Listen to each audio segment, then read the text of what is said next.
Hi, Mystery Revisited here.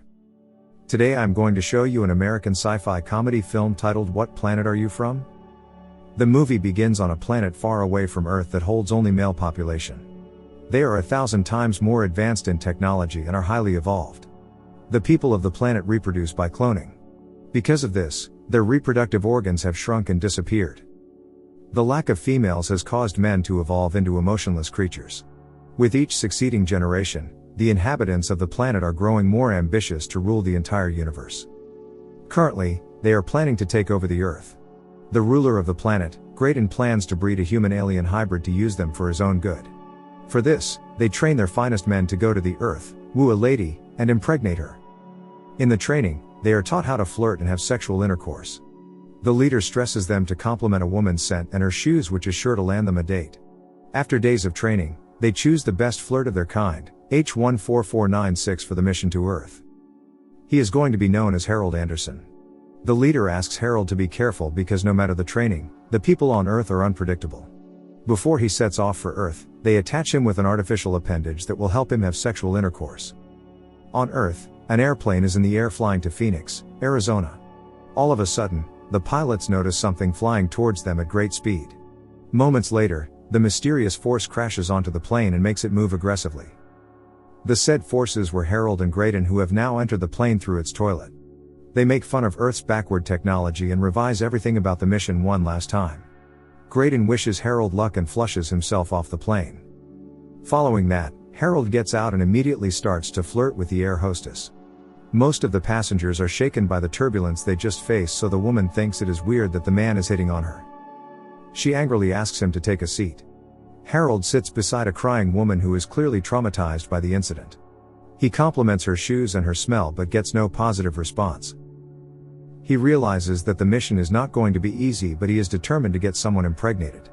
After the plane has landed, an employee of the FAA, Roland Jones, is called to inspect the cause of the heavy turbulence. He has been working in the FAA for years and believes that all undefined activities that happen on the plane are either caused by a flock of birds or by a drunk crew. He is then handed a video that a passenger took when they hit turbulence. Somewhere else, Harold gets off the plane and starts to hit on every woman he sees. When a woman bends over, his crotch starts to make a whirring noise. He figures that the artificial organ has a defect that whenever he is turned on, it starts to make noise. The woman runs away after hearing the vibration coming from his pants. Following that, Harold goes to the bank he is supposed to work at. He has already been hired because of Graydon's influence. A co-worker, Perry Gordon, befriends him and teaches him the ins and outs of the bank. He also introduces Harold to the office manager and his girlfriend Rita. Then, Harold meets his boss, who claims he is also seeing Rita. Somewhere else, Roland watches the video from the airplane, and for the first time in his life, he cannot explain what caused the turbulence. The challenge excites him and he makes it his mission to solve the mystery. After work, Perry brings Harold to a strip club to get him a girl.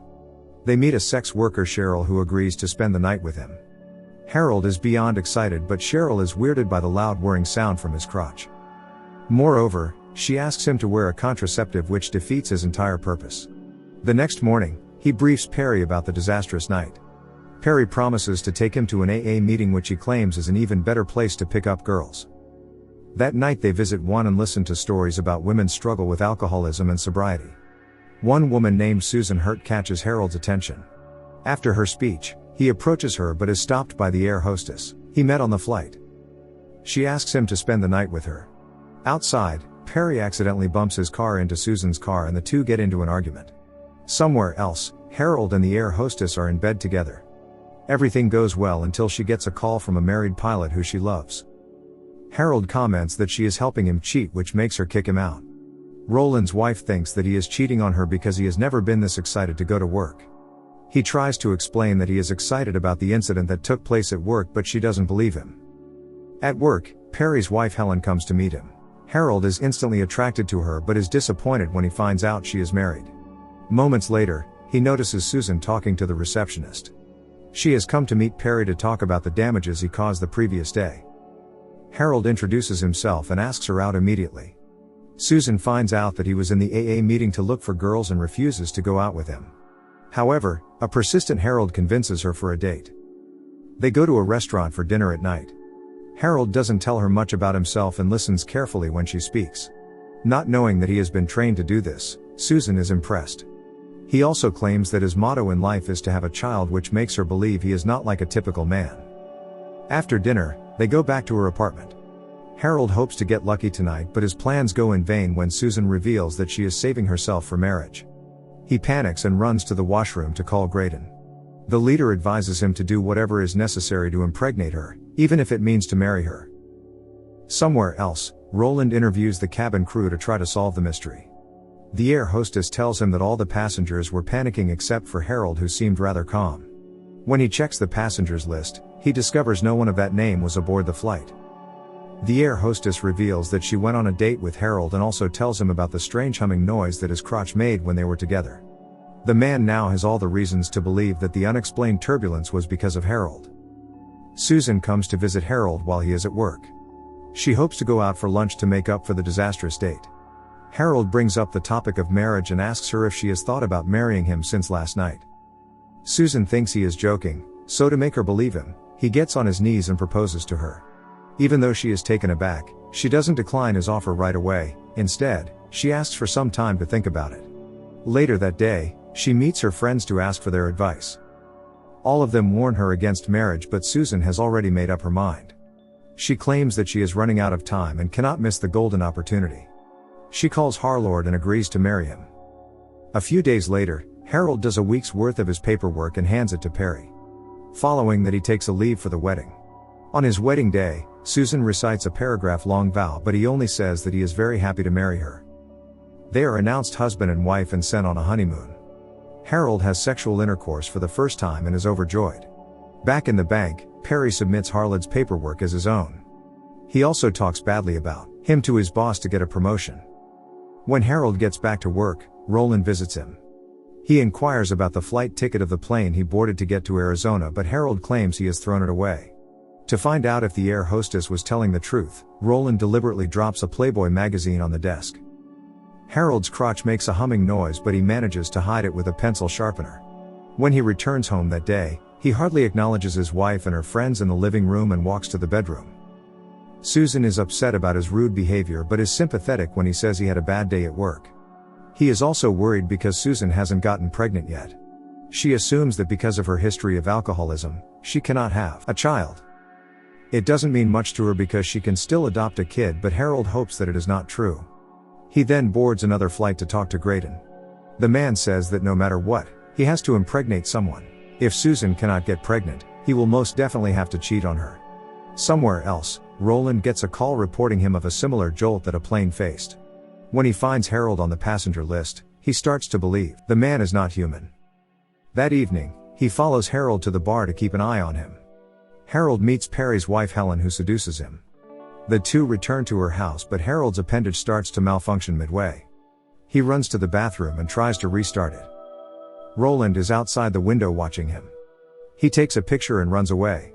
Following that, Harold feels guilty for cheating on his wife and returns home. He is met with a pleasant surprise when Susan tells him she is pregnant. The couple is overjoyed at the news. Meanwhile, Roland's wife finds Harold's naked pictures in his drawer and assumes that her husband is gay. No matter how much he tries to explain that he is tracking down an alien, she doesn't buy his story. In the meantime, Harold and Susan go to the doctors and find out that their baby is growing at an exponential rate. Although Susan has been pregnant for only 4 weeks, the fetus is 4 months old. When Harold comes to work the next day, he finds out that Perry has gotten the promotion because of the paperwork. Perry mocks him and accuses him of sleeping with Helen, which causes a huge argument between them. The fight ends when Harold punches him in the face. At home, he tells Susan about the incident and cries for the first time. Meanwhile, Roland tells his superiors about his theory. They don't believe him fully but permit him to investigate the situation further. Only after 3 months of pregnancy, Susan goes into labor. Harold drives her to the hospital and she gives birth to a healthy baby boy. The smile on Harold's face turns into a frown when he sees Graydon outside the room. A while later, he tells Susan that he will have to leave now. Susan doesn't ask him a lot of questions out of surprise. She blames herself for believing him and cries as he leaves. He boards another flight to return to his planet. Roland also follows him behind to see what he exactly does to make the entire airplane move. Harold walks into the washroom, but before Roland can get to him, the plane experiences turbulence. To Roland's surprise, Harold disappears from the airplane. He reports the incident to his superiors, who don't believe him and fire him from the job. Back on Harold's planet, he tells his fellows that they should aim for universal peace instead of universal domination. Because of this, he is arrested. He also finds out that his baby has been kidnapped and brought to the planet. An agitated Harold takes his baby and runs away to the Earth. He appears before Susan, who quickly holds the infant. She is furious at him for everything he has done. Harold proves to her that he is an alien by flashing a bright light out of his nose. He says that he was made to leave her, but she doesn't forgive him. When he comes outside, Roland catches him. However, the man has already been fired, so he doesn't care about Harold's secret. As they talk, Graydon appears and points a gun at them. But Roland shoots him dead because he can do any harm. Moments later, Susan runs outside and says that she loves him. The two reconcile and share a passionate kiss. In the following scene, the couple is renewing their vows in a tower. After the ceremony, Harold tells her that he has been selected as the new leader of their planet. He plans to commute to stay closer to his family. Subscribe for more videos like this, and leave a like too. Help the channel out. Take care.